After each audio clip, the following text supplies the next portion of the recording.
रोज रोज पोहे उपमा खाऊन कंटाळा आला असेल तर आज आपण फक्त 10 ते 15 मिनिटात मस्त कुरकुरीत नाश्ता बनवतोय। चला तर मग व्हिडिओला सुरुवात करूयात। तर सगळ्यात आधी इथे मी 1 कप रवा घेतला आहे। ह्या नाश्त्यासाठी थोडा जाड रवा घ्यायचा।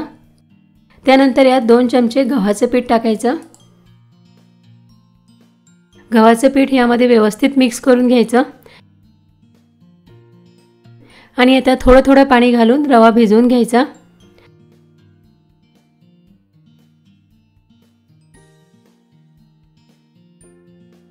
तर आता 1 कप पाणी घालून मी रवा भिजवून घेतला।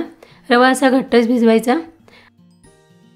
आता यावर झाकण ठेवायचं आणि 10 मिनिटे रवा मुरू द्यायचा। आता 10 मिनिटांनंतर पाहूया रवा घट्ट झाला आहे। तर परत आता यात थोडंसं पाणी घालायचं आणि आता यात काही भाज्या घालायच्या आहेत। तर इथे मी एक मीडियम आकाराचा कांदा अगदी बारीक बारीक कट करून घेतला आहे। त्यानंतर एक छोटा टोमॅटो बारीक कट करून घालायचा। 2 ते 3 हिरव्या मिरच्या अगदी बारीक बारीक कट करून घालायच्या। त्यानंतर थोडी कोथिंबीर सुद्धा बारीक कट करून घालायची। आता यामध्ये आपण काही मसाले घालून घेऊयात। तर यात मी अर्धा चमचा लाल मिरची पावडर घालते। आपण यामध्ये हिरव्या मिरच्या सुद्धा घातल्या आहे, पण लाल तिखट घातल्यामुळे ह्या नाश्त्याला रंग छान येतो।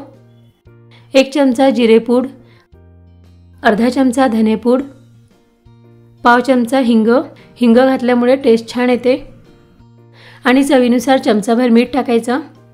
त्यानंतर इथे मी 1 लिंबाचा रस काढून घेतला आहे। हा पूर्ण लिंबाचा रस घालायचा। लिंबाच्या रसाऐवजी तुम्ही आमचूर पावडर घालू शकता, पण ही रेसिपी बनवताना आंबट नक्की घाला, यामुळे रेसिपीला टेस्ट खूप छान येते। आता हे सगळे मसाले 1-2 मिनिटं यामध्ये व्यवस्थित मिक्स करून घ्यायचे।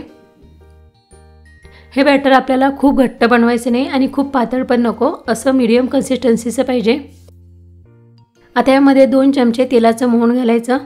तेल अगदी कडकडीत गरम करून घ्यायचं। तेल घातल्यानंतर 1-2 मिनिटं हे मिश्रण चांगलं फेटून घ्यायचं। गरम तेल घातल्यामुळे नाश्ता खूप क्रिस्पी कुरकुरीत होतो। 1-2 मिनिटं मी हे मिश्रण फेटून घेतलं आहे आणि दुसरीकडे गॅसवर पॅनमध्ये तेल गरम करायला ठेवलं होतं।